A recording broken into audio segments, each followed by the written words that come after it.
and we don't look at the larger picture. Now, could this be a win-win? I don't know. I don't know Nairobi well enough. But the question is, was this fallow land? Was there nobody else on this land? Can it be used to grow food? Like, what is in it for the Kenyans as a whole?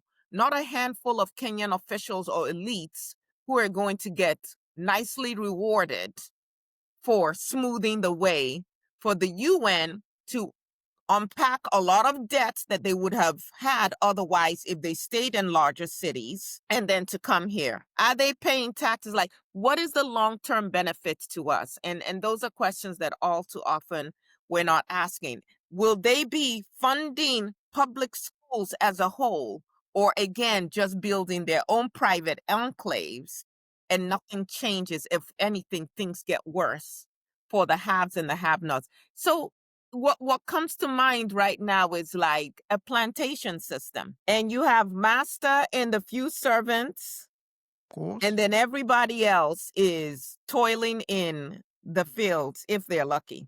Yeah, and you would then also then create within the African society, you will then create a hierarchy of who is closer to massa. And for me personally, I don't see the point of having the UN agency in any African country. And I'll tell you why. One is the fact that they've been running around Africa since 1960s.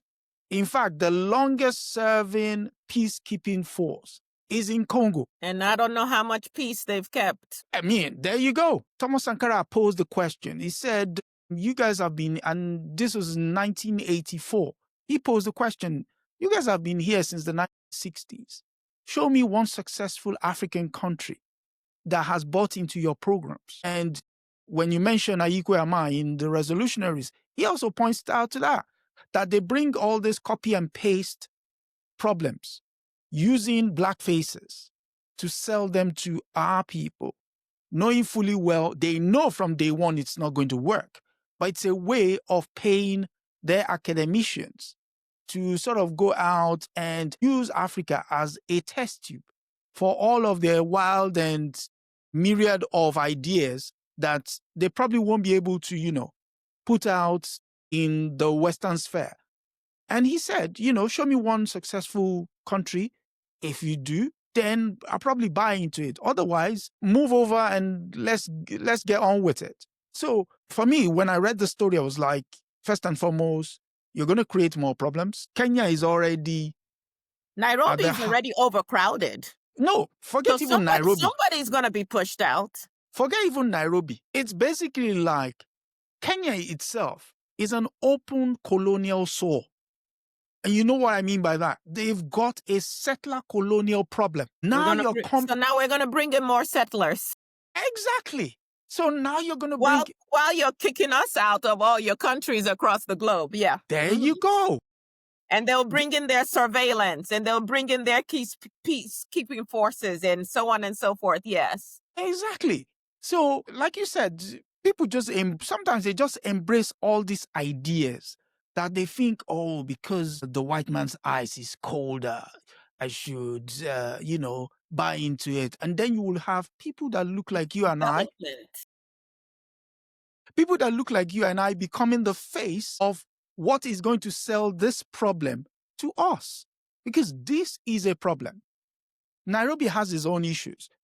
For New Yorkers, they complain every September when the UN is in session, the UN General Assembly is in session, how busy the roads are.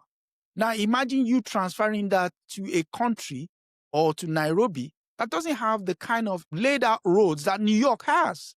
Mm-hmm. That's going to be madness, So basically, you're going to stop that 2 weeks that they're going to be around, stop everything in September for them. You wait for them to go, they leave, because there are also going to be leaders coming in. When the United States comes in, it shuts everything down. Everybody else can't move, even though you have a felon there, but still protocol is protocol, but hey, so we say all of that to say, for me, this idea is nonsensical.